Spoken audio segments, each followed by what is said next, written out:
حبايبي بصوا بقى، تعالوا بقى احلى كيكه دي، كيكه البرتقال بمقادير سهله وفي كل بيت هتلاقيها. هتعمل بيها احسن كيكه برتقال على طريقه امهاتنا بتاعت زمان. بصوا الجمال والحلاوه.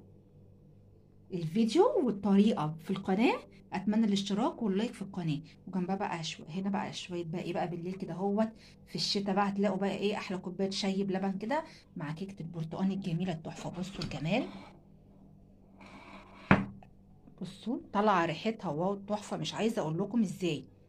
بصوا طريه وهشه، طريه خالص وهشه زي الاسفنجيه بالظبط. تعمليها بالليل كده مع كوبايه شاي بقى بلبن بقى.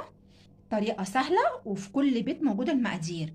عايزين تعرفوا الطريقه والمقادير ادخلوا على القناه واشتركوا. اتمنى اكبر بيكم وحطوا اللايك. بكل حبايبي منتظراكم.